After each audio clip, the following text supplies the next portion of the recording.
Welcome back to the Dad 77. I'm Kerry Briggs. So we just finished James, and I started reading about David, the life of David, and surprisingly I ran onto several very interesting verses that we're going to talk about. So when you think of all the battles that life throws at you, sometimes you feel just exhausted because here comes another one, and it seems like you just finished one and then you turn around and here comes another battle. You know, we do our best. We hope we've done right. We hope everything turns out for the best, which means it turns out to my advantage. But sometimes, you know, we actually just wonder if that's in fact true.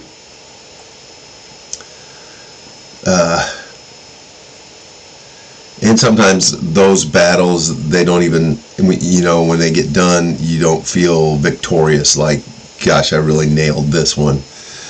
Sometimes it feels like you're dragging yourself back and crawling into bed because it just beats you up so much.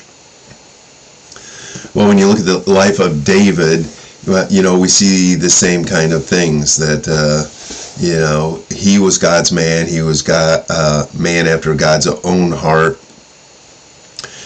Yet he was very young when he was anointed by Samuel, and kind of in secret. Only Samuel and his men knew, and David and his family knew.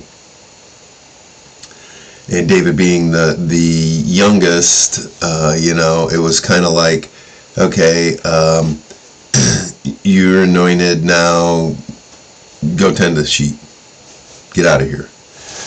And it was approximately, some say 12, some say 13, some say 15 years, so somewhere approximately 15 years before he became king. And a lot happened in those 15 years. He knew he would be king, but he chose to wait and do it in God's timing, in God's ways. Imagine if he just walked up to Saul and said, hey, I'm in, you're out. And the king would go, you're dead.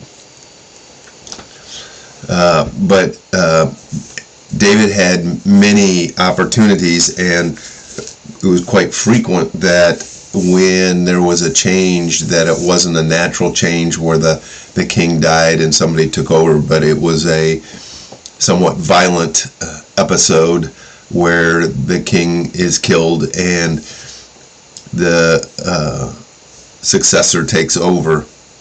But David was not having that. He had plenty of opportunities to take the life of King Saul, but he said, no, you don't touch the anointed of God. Even though at this point he's been anointed, but he still looked at King Saul as being the anointed of God.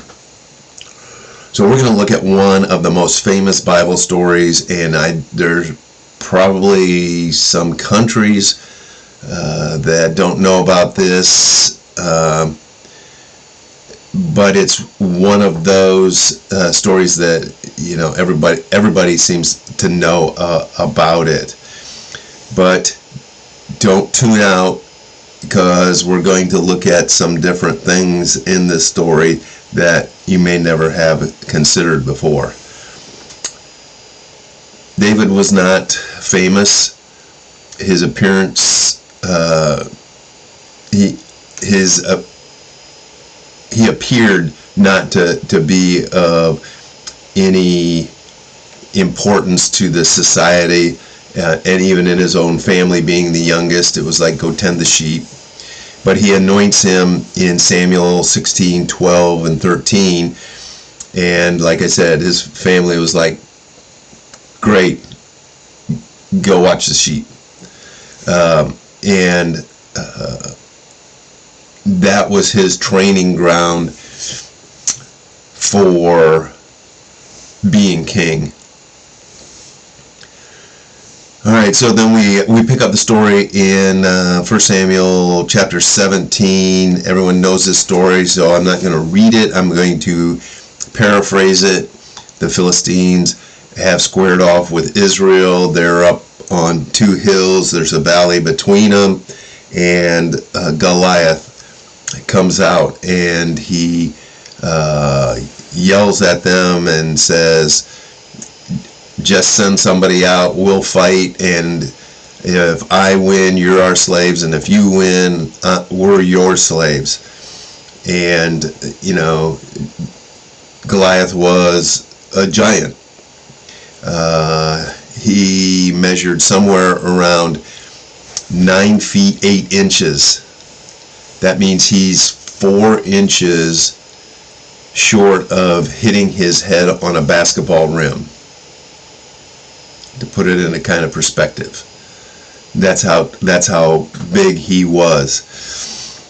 His armor weighed 1,037 pounds, and just the spearhead, which he would throw, obviously, like a javelin, just the head of the spear weighed 125 pounds.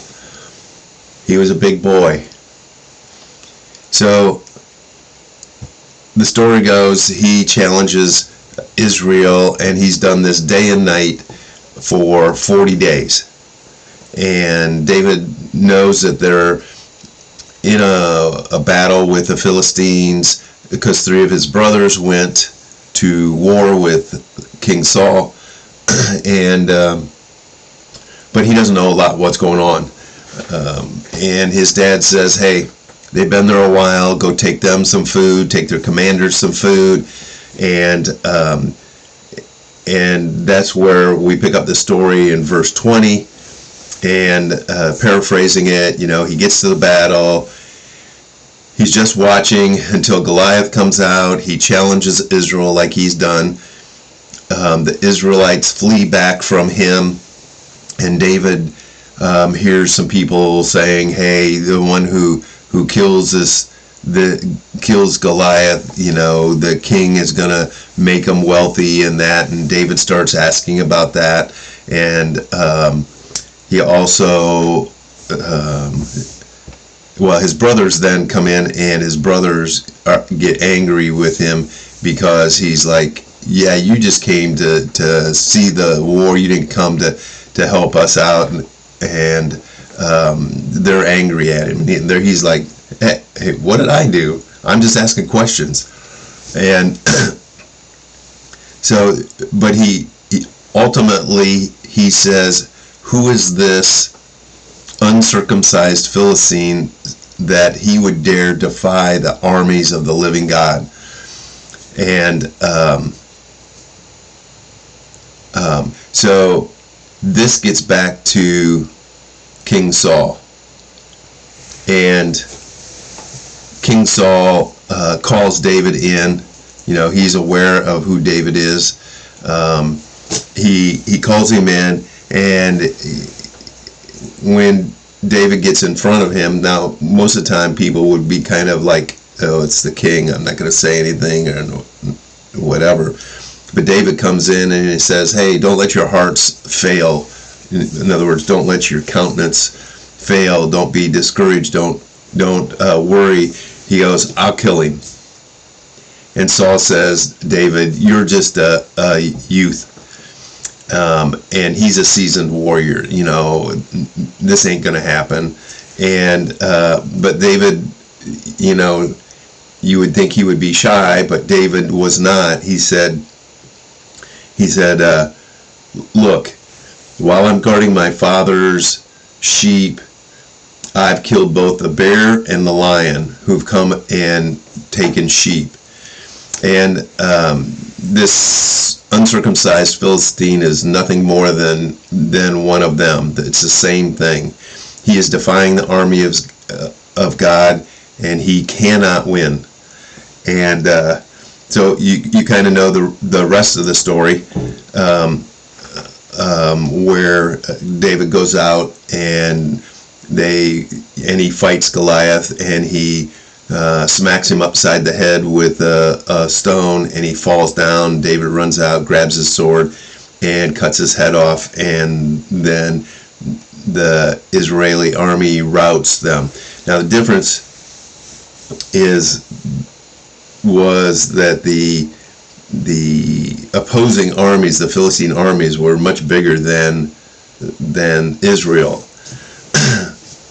So what we're going to do is we're going to look at a couple specific verses. So we're going to start with verse 37. And David says, "The Lord who saved me from the paw of the lion and the paw of the bear, he will save me from the hands of this Philistine." So David's confidence is not really in himself, it is in God and his ability to deliver him. And then in verse 45 through 47, so he goes out to challenge Goliath. Goliath makes fun of him and belittles him, and says, "Am I a dog that you come out with sticks?" Because he had a staff and he had a sling, and that's all he had. And then David said to, this is 45 through 47, but David said to the Philistine, "You come with me with spear and sword and saber, but I come to you in the name of the Lord of armies, the God of the armies of Israel, whom you have defied. This day the Lord will hand you over to me, and I will strike you, and I will remove your head from you. Then I will give the bodies of the armies of the Philistines this day to the birds of the sky and the wild animals of the earth, so that all the earth may know that there is a God in Israel, and that the entire assembly may know that the Lord does not save by sword or spear, for the battle is the Lord's, and he will hand you over to us." So I want to look at these because there's some interesting things here. I mean, you look at it and on the surface you would say, boy, David's really cocky. He's this young punk, comes in, there's battle-hardened warriors, and he's like, "Hey, I'll do it. I've killed a lion, I've killed a bear, I've gone after them, and fought them. So, this is nothing more than that," because he knew that God delivered him in those instances, and he knew that God would deliver him from Goliath. So, when you look at this, God calls us to do tough things. He called David to do tough things. David fighting the bear and the lion were tough things. He was by himself. And yet he took on the lion and the bear to save the sheep. So when you look at that, where he went out to fight the lion and the bears, those were tough things for him to do. And the question then is, what is your lion? What is your bear that God is saying, "Come on, let's do this. Come on, let's do this. I'm with you. I'll get it done, but I need you to participate." And that's what happened here with David and the lion and the bear, and that's what God is calling us to do, those tough things. David did not say, "Well, Lord, I'm going to just wait right here and protect all these other sheep, and if the lion or bear comes back, help me kill him." He didn't do that. He went after the lion and the bear. He went and hunted them down. The hunter became the hunted.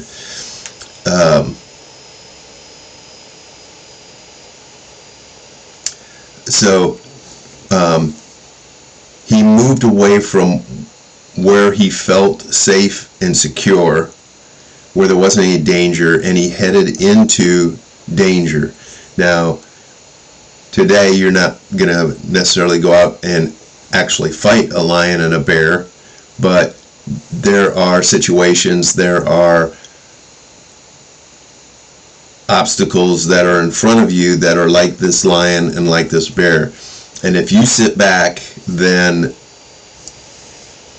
they have all the advantage. And God is saying, go after him. Go after him. I'm with you. I got you. So it's like, what is your lion? What is your bear that you need to go after? So then he went from safety to danger, and then in 37, the whole thing is, he says, the Lord saved me from the paw of the lion and the bear. The Lord did it. And by doing this, David knew from those instances that in this instant, God would be there, God would deliver him, and God will do it again. So God doesn't ask you to go out and, okay, we're going to start with a Goliath. And I want you to face your Goliath right now.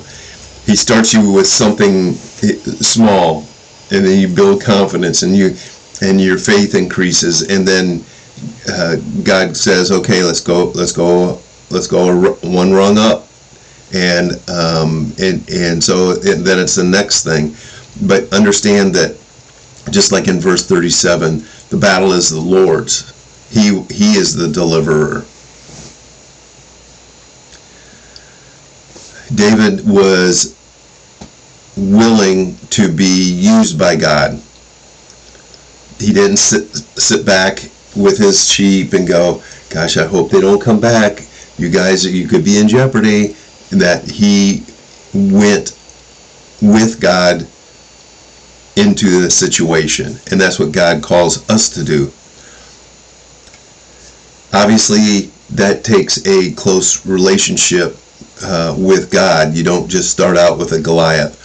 You move from daily things into bigger things, and that's what builds your relationship with God and your communion with him. And if you read through the Psalms, you know that David knew that nothing was too small to take to God, nothing was too big to take to God. He had joyous times, he had down in the dumps times, he had, God, where are you at? Yet even the Psalms that start out in kind of lamentations, very woe is me, in the end, it's always, but I know you're with me. I know you'll handle this. I know you will do this.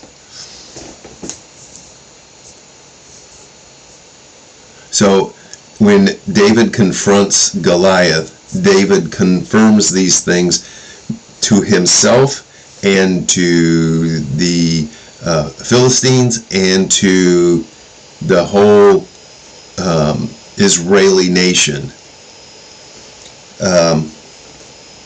Whatever comes at you in verse 37, or in 45 through 47, it's whatever comes at you, a spear, a sword, a saber, mean words that somebody says to you, hateful words, slanderous words, or anything that comes at you, you need to come back at it in the name of the Lord and in his love, and then you can be victorious, because God will deliver you from that situation. Key points. You come in the name of the Lord. Okay, Lord, this ain't right, but I'm coming with you into this situation, and I'm going to love that individual or that situation so that you can work and you be the deliverer. Then everyone will know that the Lord doesn't say by yelling back, by gossiping about a person, or some other human way that we think is normal, but he will deliver you if you're in love, and he will deliver you through love. That's how God works. He works in love. Everyone in the Israeli army thought that God would deliver them by sword and spear, by normal human ways. They were all in their battle gear. They had spears, they had shields, they had swords, and this is how God is going to deliver us. However, the Lord uses his own ways so that people will understand that it wasn't you, it was me. I did this for you. And this isn't the only story like that. We're going to look at some other stories that prove this exact same thing, that this is how God works. He's like, go into battle, listen to me, stay in my love, and I'll deliver you. It's not our plans, our thoughts, our logistics, how we can maneuver to win the day. It's God doing it his way. So let's look at some other examples. So the life of Moses. Most people know about Moses, but Moses, he was trained in all the generalship and the day-to-day kingdom building business, and he was a very successful general. So he's thinking, well, God's going to use me. Many people believe that he, even though there were other sons, that he would end up being the next Pharaoh, and that he could simply by his words say, okay, you guys are now free. You can go if you want. And Moses had his ideas based on his training, and that on how he would conquer Egypt and help his people. And he tries to take it into his own hands. Why would God put him in this position if it wasn't for him to take Egypt by force?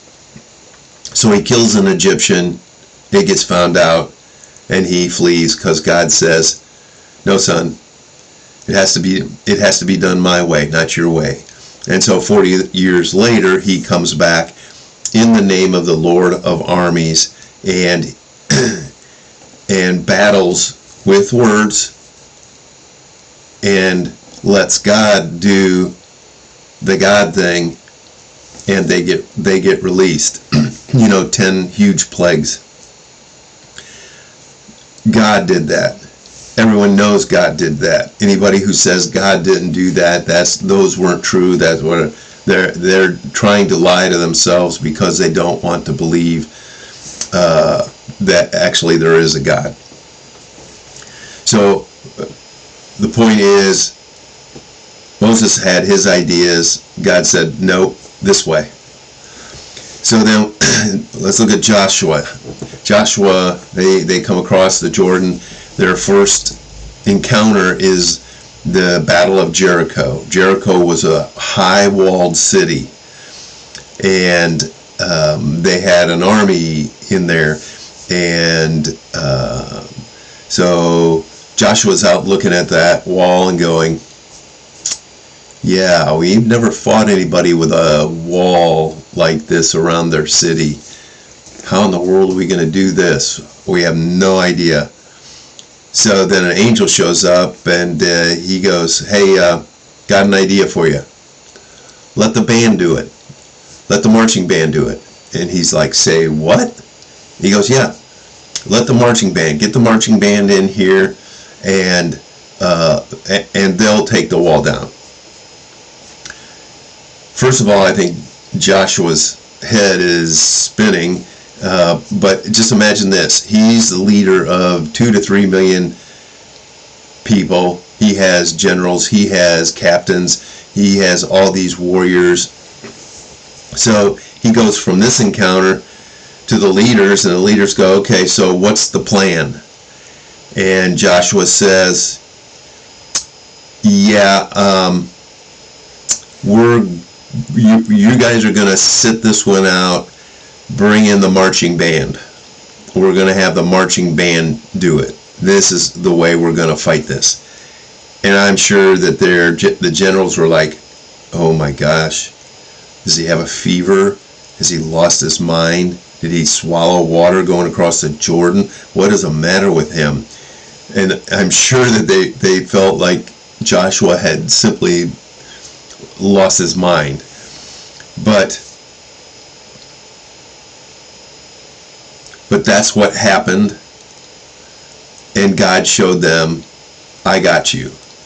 And so the reasoning of both Moses and Joshua, both reasonings for God doing it his way, is for him to say, look, I got you. There's going to be some hard things come down the road. Moses, there's going to be some hard things come down the road. I got you. This is how you know I'm going to be with you, and I will deliver you in every situation. Joshua, we're going to go in. You're going to take the land of Canaan, and this is how you know I am with you, and I am going to accomplish what I told you I will do, and that with things that are done God's way, not human ways. So let's look at Gideon. Gideon is from one of the smallest tribes of Israel, and the Amorites or Armenians are coming after him, and their people, they're destroying their crops. They come in and raid them all the time, and you know, they are just kind of hiding out and trying to survive. And so then Gideon gets called. An angel shows up, and the angel actually gives him his name that God calls him. Mighty warrior. You're a mighty warrior. Let's go get these people. And Gideon's like, who are you talking to? I'm no warrior. I'm the least. I'm the youngest. I'm the least in the clans. What are you talking about? I'm nobody. And yet the angel, which was Christ, calls him mighty warrior. He gave him his name. So Gideon calls all the clans together, and they all get in. We're going to war. They have about 32,000 men. And and God says, no, too many. If you win with this many, then everybody will think it's because they did it themselves. Yeah, but Lord, we're facing like 135,000 men. He goes, yeah, still too many. Tell everyone who's afraid, go home. Okay, Lord. Now we just lost 22,000 men. And God's like, still too many. And I'm sure Gideon's going, what is going on? He goes, take everybody to the stream. Those for a drink, those who get down and lap like a dog, put them in one group. Everybody that reaches down with a hand, put them in another group. So he does that. He says, okay, now those that lap like a dog, hang on to them. Everybody else can leave. Well, Lord, that's only 300. We're going against 135,000. I got you.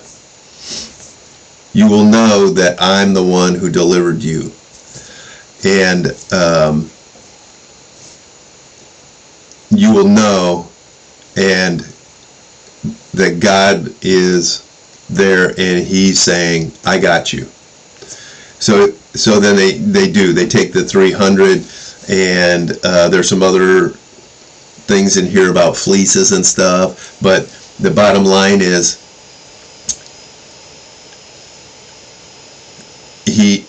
Gideon and his servant, they go and they listen to at night they listen to the enemy and what they're saying, and they're like, we're going to get annihilated, we're going to get, and he hears that they're afraid of Gideon and his band. So he goes back and he devises his plan, and basically he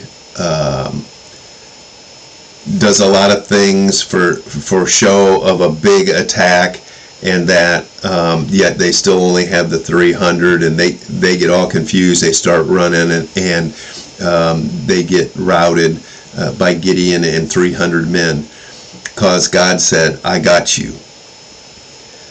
One more example, Elisha.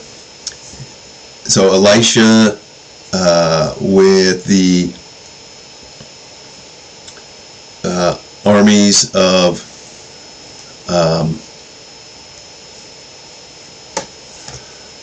is it the Armenians again? Yeah, the Armenians. They're plotting to capture Elisha, because the king of Aram says there is a mole in the leaders here. I want to know who it is. I'm going to kill him, because every time we come up against the armies, they know exactly where we're going to be and what we're going to do, and somebody's telling them. And their leaders go, no, it's not any of us. It's Elisha. Elisha is like sitting in your bedroom when you're talking about this, meaning basically that he seems to be where the conversation is, and then he tells the king. And so the king of Aram says, okay, find him, and we're gonna take him, and we'll stop this. So they wake. Elisha and his servant wake up in the morning. The servant goes out, drinking a nice cup of coffee, maybe a latte, and looks and sees that they are surrounded by an army. Chariots, horses, soldiers, footmen, all around them. And he goes to Elisha, goes, what are we going to do? We're dead. And Elisha says, we're not going to do anything. It's cool.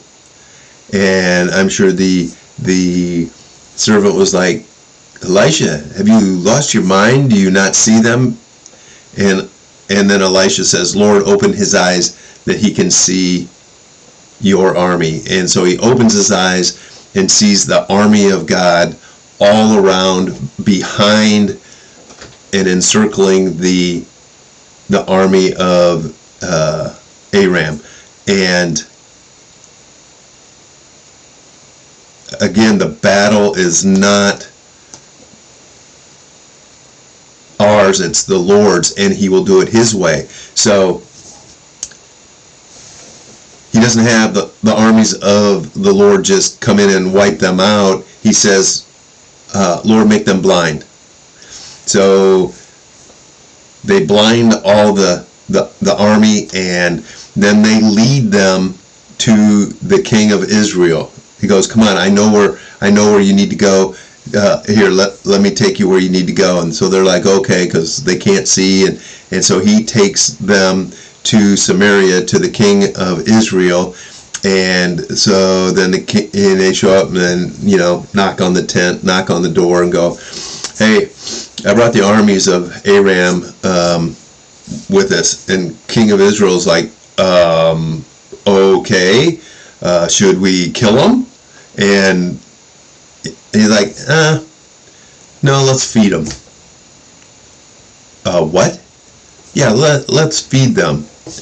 And so they feed them, and basically showed them kindness, and then said, okay, you guys can go. And the king of Aram goes back, and they have no more trouble while Elisha's around. They have no more trouble with that army again coming at them. Again, God delivered them. God delivered those people into the hands of the king of Israel.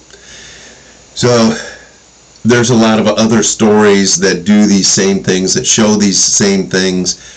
But remember that God will do it His way, and His ways are higher than our ways. His understanding is higher than us. Our foolishness, or our wisdom, is God's foolishness. And what that basically means is, when we think we're so smart, when we think we got this, when we think we figured it out, when we think that this is the way that it should be done, God just smiles and goes, "No, son, I want you to do it this way." And because His ways are higher, not only His ways of doing things, but what happens in the outcome is important also. So when it seems like you are coming against your bear or your lion, and it seems impossible, turn to God and ask Him, what do you want me to know about this situation? What do you want me to do in this situation? And then you have to listen. What do you want me to know? And then what do you want me to do? That's exactly what happened to each of them. God came in, said, "This is what I want you to know. This is what I want you to do." And they were all like, "That seems really odd." And God's like, "Yeah, I know, I got it. This is the way you want to do it." And but once you have listened, then, and you've heard, and God has said, "This is what I want you to do." And a lot of times it's going to seem like, just like with Moses, just like Joshua, just like David, it's going to seem like that's crazy, that there's no way. You can probably be pretty sure that that's what God is telling you to do. And so once you hear that, you listened and you hear that, then you have to do that. You have to do those things. Imagine if David said, "No, I'm not going to do it that way." We know that Moses tried to do it a different way until God said, "No, you'll do it this way." And I'm sure Joshua was thinking, "I don't have an idea how this is going to work, but this is what God told me to do, so I'm going to do it." And he did. So the point is, they did what God told them to do. There are a lot of hard things that God may be asking His people, you, to do. And you have to be just like David.